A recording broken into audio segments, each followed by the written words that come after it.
YouTube, how's it going? The Goat House is back with my winners and losers of Week 13. Got takeaways for every single team that's played so far. I have two biggest winners, just two biggest winners today, but we'll talk about the other winners, the other losers. We have this video every single Monday. Bunch of other content as well. Going to start working on a mock draft too, since it's the end of the regular season for college football. So excited about that. Join us, like, subscribe to notifications on, follow us on Twitter. Links pinned in the comments for that, and our sponsors, Liquid IV and GLD Shop, code GOAT, always rocking GLD jewelry. Giveaway with them going on. We have a link pinned in the comments. So first biggest winner, obviously the San Francisco 49ers. Eagles only had one loss, best team in football. They go to Philly and obliterate them 42-19. Maybe a little bit of a slow start, but that is impressive as well, to beat them this badly after, not getting a crazy lead right away or anything. They look like they're a team on a mission. They look like, they're back on top. Like we saw them early in the year. We had them ranked first for quite a bit. Look like the juggernauts of the NFL. Just fast, physical, too much for teams to handle on both sides of the ball. That looks like the Super Bowl favorite right there. Just got to stay healthy, because we saw the difference during that 3-game losing streak, when they were and were not healthy. Debo was ridiculous. And that's like, there's times, nobody really calls Debo elite, but there's times throughout his career where it's like, okay, that is an elite football player. And that was definitely one of those games, that receiver running back combination, like rare, like specific type, or one of a kind, I should say, type of player. So very fun to watch, very exciting. But I mean, they're up here for obvious reasons. You dominate the Eagles like that in Philly.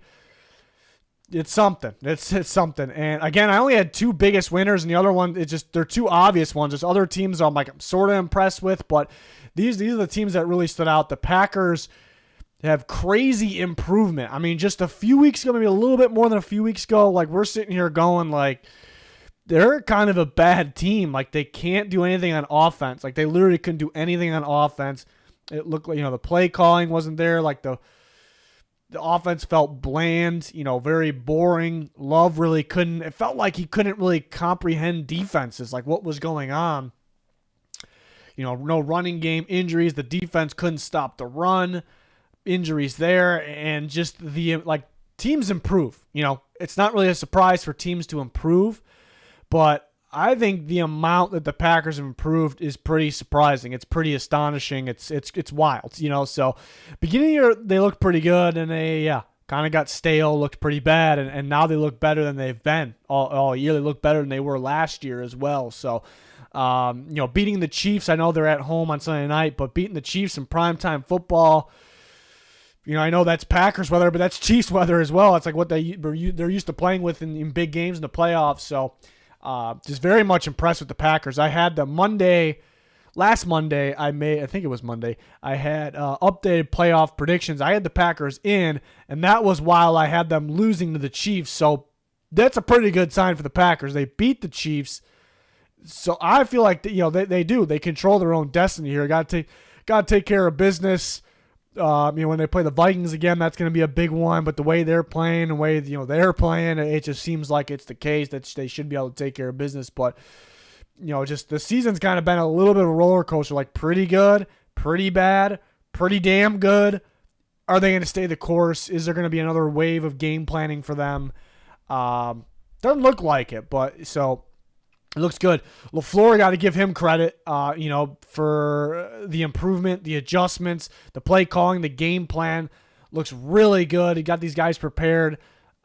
So, I mean, you can't credit him enough. Looks like one of the better coaches in football at the moment, and he was taking some ripping, some heat early, not too long ago. So, it's a good look for him. I think Love's just, seeing defenses better. He seems calm, relaxed, smooth. Like, again, there was a stretch where it felt like he just couldn't really read defenses. He couldn't really comprehend what was happening. Like a lot of hesitation, like waiting for guys to be wide open to throw it. Do I scramble? Do I throw? Like not understanding situations like third down, fourth down. Like, do I have to throw the ball here? Just not understanding a lot, So looking pretty bad. And this is the major difference right now. Like seeing defenses looking relaxed, looking like this is my game. I'm going to control this game. So it's confusing improvement, to be honest. It's positive though. Just like a fast and physical team, a team I enjoy watching, a team that's entertaining, a team that wants to be out there, a team that wants to win, wants to make the playoffs. So very much enjoying them right now, watching them right now, and they look like a pretty good team. Being the Chiefs kind of tops off what we've been seeing. The Lions game, now the Chiefs game. So, again, impressed with the Packers. Next set of games, winners, I should say. Yeah, the Cowboys had elite offensive line. We offensive outing. We talk about them every week. Like it feels like every time we have them as a winner is like, yeah, they're winning with everything. Offense, defense, special teams, all of it shows up, all of it wins, helps win the game. Wasn't the case. It was weird the defense struggled because the Seahawks offense has been struggling, but the Cowboys defense struggled, so that's kind of a negative, but that kind of goes back to like they have multiple ways to win. Like they didn't have their defense in this game, but they won with offense. And the Seahawks defense has been playing fairly solid, and they beat them up. So the Cowboys look like an elite offense, and yeah, they tend to do in the regular season, but it feels a little different. The coaching definitely seems better than the past years. It looks like a good move moving on from Kellen Moore going, McCarthy calling plays. So being able to clutch this one out was obviously huge. And again, obviously, there were some negatives maybe with the defense. Cardinals win, it feels like in dominant fashion against the Steelers, which wasn't really expected. Now, I know Pickett goes down, but it was looking good for the Cardinals at that point. They got that stop on the goal line. That was, I guess that could have been effective with Pickett out, but James Conner, Trey McBride, these guys are balling. They look pretty good. So it was an impressive victory. The Rams, the way they're playing, they easily look like a playoff team. They easily look like a team. And right now, the Vikings and the Packers are ahead of them. The Packers are playing pretty good football. That's interesting debate. Like, who do you feel is better, Packers or Rams? I definitely think the Rams are better than the Vikings. Like, I think to me that's a shame the way the Vikings, I guess the Vikings with Kirk Cousins, Justin Jefferson, a different story, but the way the Vikings are right now, if they get in, the Rams aren't. I think it's a shame. I don't know. I just want the best teams in. That's just me. They're and it was a little close. Like early on and throughout this game, I know the score, it was a little closer than what the score showed. So that was the one thing I didn't love for the Rams. Like, why aren't they putting the Browns away? Like they should be able to put Flacco and a depleted Browns team away. But they did then. They did, and they're an explosive team when they're healthy, and they showed it, and they really put them away at the end. It just took a little bit longer, I thought, but they look they easily look like a playoff team. The Dolphins, they look as good as anyone, and that's a positive takeaway. They look really good, really explosive. Tua was working really well, maneuvering in the pocket, letting the ball sling. Tyreek Hill doing his thing. The whole team. Again, defense continues to look good. I thought the Commanders could be sneaky on offense this game because they do have like a sneaky explosive offense, even though it's inconsistent. No Jalen Phillips, but still the Dolphins defense looks improved. So they look as good as anyone right now, but there is a but. Like they look like the best team in football when they play average to below, and it's kind of been below average teams. Can they do it against the big teams? I sure hope they can because they're an exciting team. Texans D getting better. The defense clutched up, won this game. The offense started off great. Like they were moving the ball. They couldn't really fully execute in the red zone. But they looked solid. Then Tank Dell got hurt, which is an interesting play style or choice or where they had Dell almost set up to get injured. So I question that. And that really changed the offense. So there is a negative takeaway. Like, is this offense, like, obviously anybody without like their top receiver, just a top young star, rising star, like they're going to be worse, but it seemed like a significant difference. So that is a little concerning going forward. But they clutched up. They won a game against the hottest team in football, the Broncos. The defense is getting better. They got young stars everywhere. Derek Stingley looks legit. It's just all about health with him. That was the question at LSU. It's the question now. We knew he was a top-tier prospect. The question is durability. Will Anderson was a ruckus. Caused a ruckus in this game everywhere. So young stars showing out, creating, making big time plays, clutching up, and winning. A clutch win. Like it's a big win. If they lost that game, it was like what's gonna happen here? So that was a big win. for them, but you do wonder on offense. And which, Singletary was averaging some good yards on the ground. I thought he could have got the ball a little bit more, and they could have had more success on the ground throughout the game and maybe put the Broncos away. In the beginning of this game, it felt like they were going to destroy them. So, good start. Go finish it. Was it because Dell's out? So some questions there, I suppose, but overall, a good one for the Houston Texans. Next, we got the other winners. Your Colts, there's some negative takeaways. Like, they didn't look like the greatest team. The defense has been playing really good, but then again, they've been playing, some weaker offenses. But the defense has been playing very well. In this game, they were letting Levis kind of deal on them a little bit. Derrick Henry was really going crazy on them, and then Derrick Henry got concussed. And the Colts were pretty fortunate in this game. Really, I think whoever won this game, it was going to be because of a little bit of luck. So even though the Titans won the game, the pick 2 was a big thing for them in this one that they got. The Colts allowed, but the Colts were a little fortunate. They've been a little fortunate this year, but it's a good comeback. I love the passing game going in this game, because that was what's been the Colts' strengths recently. I think coaching, tough game plan, play calling, tough for teams to figure out. That's kind of the number one thing that stood out to me. Maybe running game with Jonathan Taylor in there. Specifically red zone defense. So those are kind of been the Colts' strengths.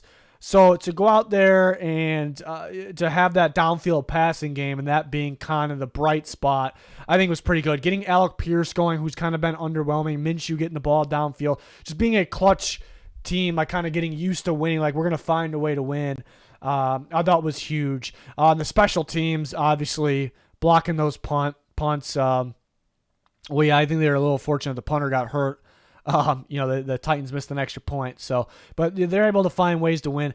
Elite start sounds kind of funny. But the Lions, they look like that early season, dare I say, elite or close to Detroit Lions team in the beginning of this game, and that's what won them the game. So that's great. But man, to let the Saints come back and to everything going your way, to have that start, and even things are kind of going your way throughout this game at the end, for it to be that much of a scare, there is a negative there. There is a negative there, and it was a really good match for the Lions, because the Saints are really beat up. They're even getting hurt throughout this game. The Saints are a man coverage team, so that's what the Lions beat up.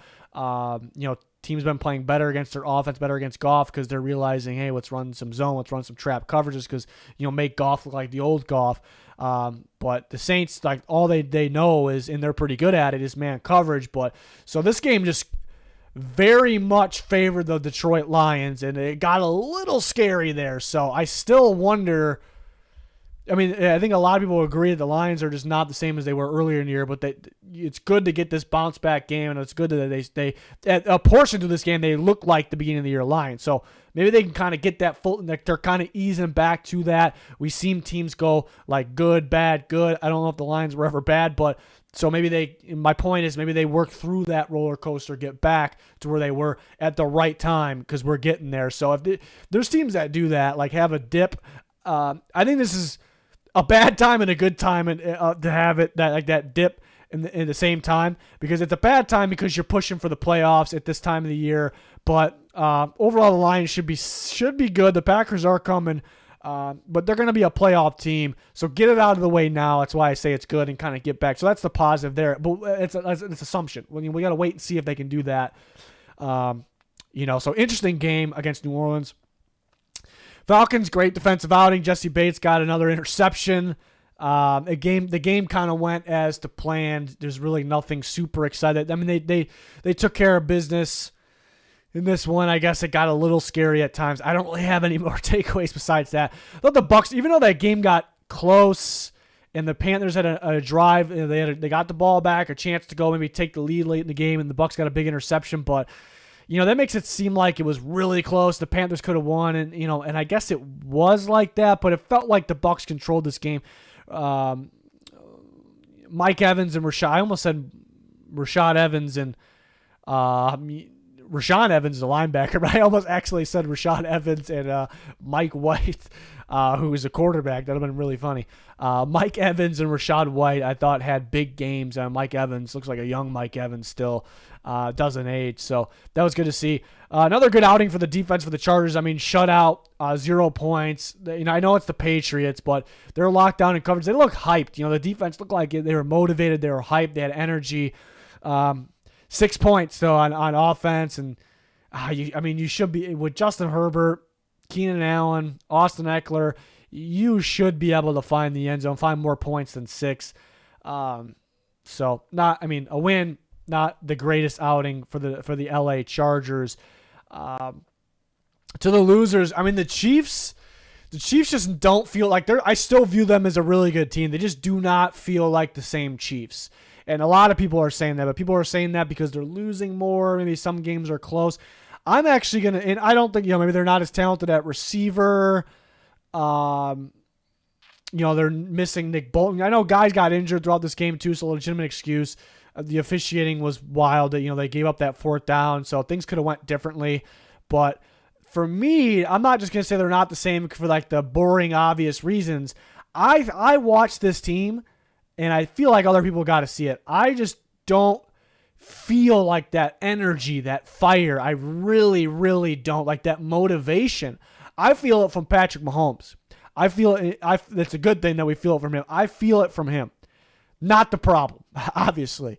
And I'm not really talking about talent. Obviously, it's not the problem when it comes to talent either. But I just don't feel it. I don't know if anybody else could agree with me. Like, looking across this team, the offense, the defense, Travis Kelce,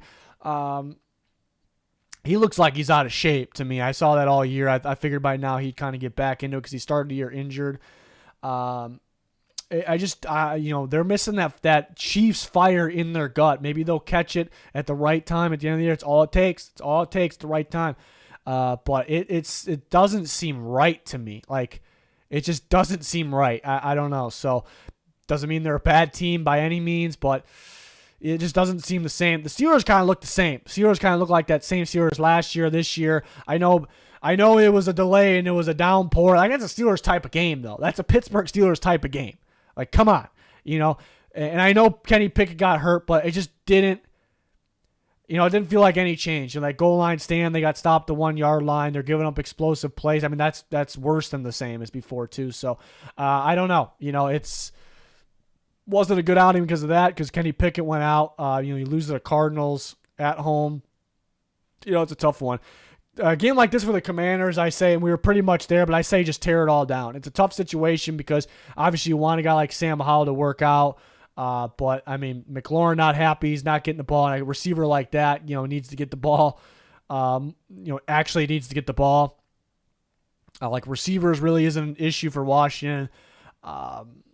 This is a team that it's a mess. It's bad. You got to find ways to score points, though. So, it just feels like a tear it all down situation. Not all graphics guy, messing up for 500th time this year. It's unbelievable. So rough situation for the Commanders. The Titans, they let a must-win game get away. Like, they had to win this game to, I don't think anyone was counting on them making the playoffs or whatever, but you can't really look at it that way. They had to go in this game and win it to stay alive, it felt like. And, first loss at home against the Colts, division rival. You can't go 0-2 against the Colts. And they let it get away. I know things didn't really go their way. I know their punter gets hurt, but the blocked punts, the pass defense isn't good. Letting up those big plays. Alec Pierce getting separation downfield. Just felt like many times from the start, at the end of overtime, it felt like they were going to win this game, and they did not. So it's tough. And then with a game like this, with a game like this for the Eagles, you do question, are they actually the best? They kind of been just skating by some of these games, and the defense just does not seem the same. They have talent. The talent is everywhere. So why isn't it the same? I do think it's coaching. I said that going into the year. I don't want to say I think. I know.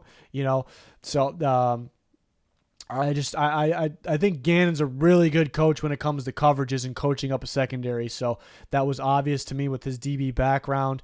They didn't mix up a long list of variety of coverages last year, but it was enough. And I said it last year, they ran cover 6 better than anyone I seen run it. Like it was a well coached defense, and now they're pretty predictable in their coverages, so it allows teams to make it so the pass rush, because the pass rush is good. That's really not coaching though; it's just talent.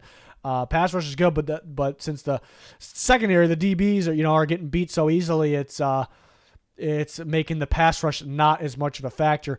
Tackling was brutal in this game as well. They just got dominated. So it's one game. It's not the end of the world, but it does make you question some things. Other negatives, the Patriots, they score 0 points, just a mess. But I don't really have anything else other than that. It's bad. You can't score, but they're at the point where they want a top pick. They would love the first pick in the draft. So is it the worst thing in the world? This was a game for the Panthers. Like they had an opportunity to get going. We said it going into the game. I picked the Bucs, but I'm like, this is I could see it, and I guess it was close. But this is a good opportunity for Bryce Young and the Panthers. They just fired their coach and more coaches. That usually gets players motivated. And I guess they were going with that was the problem. So let's see what the problem is gone. Let's see them get going. The Bucs have really been struggling as much as anybody almost. The pass defense has been brutal. So an opportunity to get going. Surprisingly, their offense was Chuba Hubbard. He actually had an impressive game. But just, not much going. They had opportunities going into this game and throughout this game, and it just still wasn't there. Disappointing, from Bryce Young to not get going more, like an opportunity to get excited, get really excited about him. The interception was pretty brutal. Looked like possibly 2-man. I thought cover 2 in the beginning, but it looked like 2-man under perhaps. And he had a shot to hit him in that window before that little gap before the safety got over, and he was just way late, and Winfield gets the ball. So tough situation and a good opportunity. Saints, to me, I look at this as one, you could look at it as they almost came back and pulled one off, but I thought they let one get away here with an awful start. Like the Lions have been struggling, and I think if the Saints didn't start as bad as they did, I think they were winning this game just based on how it went. And they seem to start awful quite a bit. Look at the Vikings game as well, another NFC North team. So kind of letting in a different way, they're not choking games away, they're choking the start, and they could have more wins if they're not doing that. So that was brutal. Good comeback. If they didn't start that bad, they could have won the game. Broncos, I do have positive takes on the Broncos, but it does seem like they rely on kind of things to go. They rely on specifics. They need Russ to kind of play. He doesn't need to play at elite level, but he needs to play pretty flawless for Russ. But the main thing is they do rely on getting these clutch turnovers. And we kind of been saying that during their streak, they look really good. But, during the last 4 wins, they've had 3+ turnovers and everything. That's pretty absurd. At the end of the day, it wasn't going to keep up. So they didn't get any. They almost got one super clutch one towards the end of this game, which they probably would have won if they got it.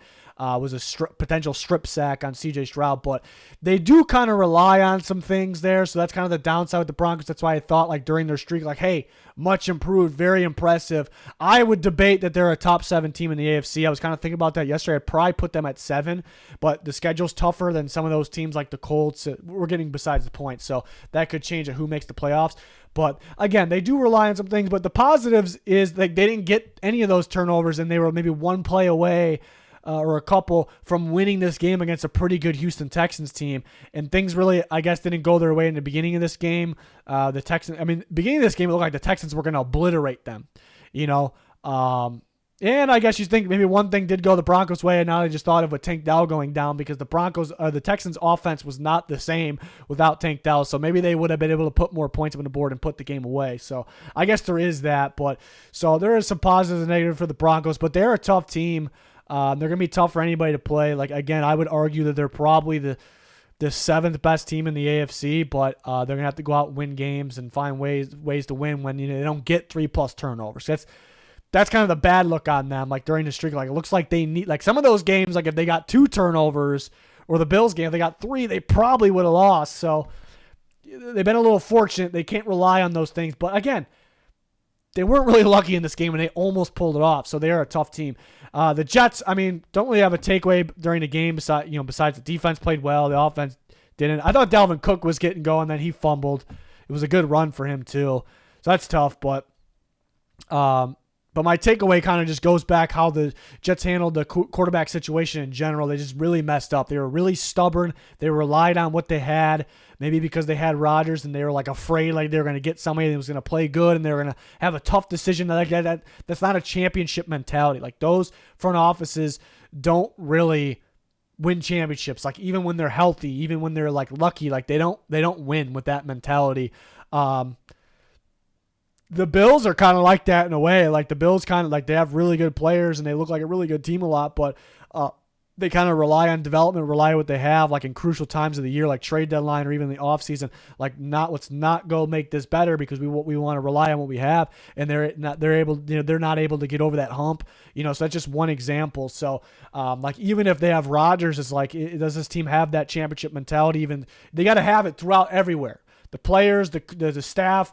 The whole staff, the front office. So I don't love that, but so that's kind of what stands out to me at a time like this, and it's kind of been standing out to everyone else as well. Seahawks is a tough one because it's a big negative where they let one get away. Like the Seahawks are a top 7 team in the NFC. There is no question about it. Like are they way up there? No, not saying that. They're a playoff team, caliber team in the NFC, but they might not make the playoffs because they're losing games and because the rest of the schedule since the second half of the year is hard as shit, and other teams are kind of getting lucky. The teams that are better than the Seahawks, or not better than the Seahawks, I should say, and they have an easier schedule. So the Seahawks, when they have an opportunity, they got to take care of business. And they play the Cowboys in Dallas, and boy, they outplayed them for most of this game, which is the positive takeaway. It was super, super impressive. This is the Seahawks offense from the end of last year that got them in the playoffs. So that's like the positive, but they let it slip away. A pair of 4th down stops, mainly the second to last one. Guess you could say now, like, should you punt that ball? But hey, the offense was working all game. The Cowboys couldn't stop them. The Cowboys had offense, so let's go get this W. So I don't hate it. Some of the play call, I thought Waldron had a better game in general, but I thought some of the specific play calls were interesting down at the end. Was there a miscommunication though? Maybe that wasn't on him at the end there, but which it looked, Gino just tried to get the ball to, I think it was DJ Dallas because Charbonnet was hurt. Charbonnet had to get hurt. That hurt everything as well. But there's positives, playing with the Cowboys, scoring that many points. Like, whoa, okay. The Seahawks offense is dangerous. Like, this is a playoff team. But to let it get away when you had one, and you might not make the playoffs. We might go at the end of the year, be like, oh, if they would have got that one game, like the Rams game, this game, man, like they would have made the playoffs. So it's a shame. At the end of the day, I want the best teams in. They got to go take care of business, but I want the best teams in the playoffs. I think the Seahawks are better than multiple teams that are in, the NFC South team, the Vikings, the Packers are playing really good. I think the Seahawks are better. So, I want them to make the playoffs. That's kind of how I operate. I want the right teams to win. I want the right teams, unless they're not deserving. If they play like shit, then then I'm not rooting for them. That's just kind of how I am. But I hate that they're, by inconsistent, I mean like the offense and the defense. Like last year, offense was explosive, great. The defense was one of the very worst in football. Like bottom 2 in the playoffs. And the Vikings probably worse. Then this year, in the beginning of the year, same thing. But then all of a sudden, like, all right, there's that young defense developing and improving. Like, where'd the offense go?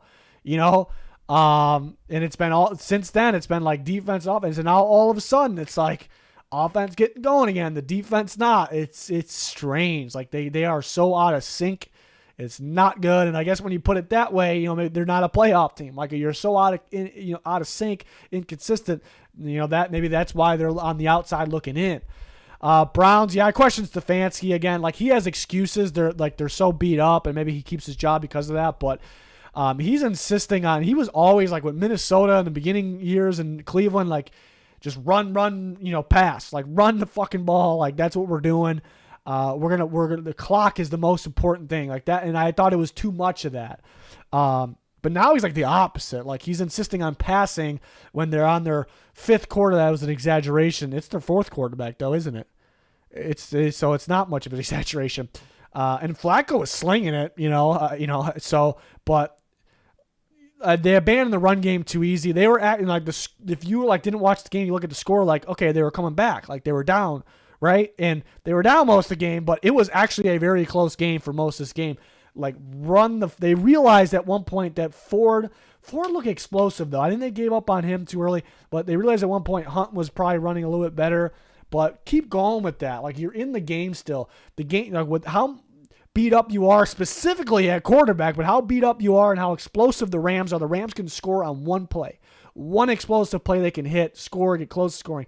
With all that I just said, the game plan should have been run the ball, run the clock, keep the Rams on the offense on the sideline, Stafford on the sideline, those weapons, and just try to throw them off in this game. And that really wasn't it. And again, Flacco was kind of slinging it at times, which was impressive. I know he had a bad interception and whatever. They didn't get the job done, but just getting pulled off the street, old man Flacco. But I don't know. I thought this game was on Stefanski, and there's been some games like that throughout the last couple of years, really. So tough one there. But technically one they could have had despite the final score showing the way it did. But that'll wrap it up for the recap, my takeaways. Let me know your guys' thoughts in the comments. I'll always talk with you guys on Twitter. Links in the comments for that. Anything else you're looking for? Going to work on a mock draft. Then we'll have our rookie rankings, power rankings for Week 14. Can't believe it's Week 14 already, but we got you covered. So join us, subscribe, turn notifications on. It's going to do it. Thanks for watching. Goodbye.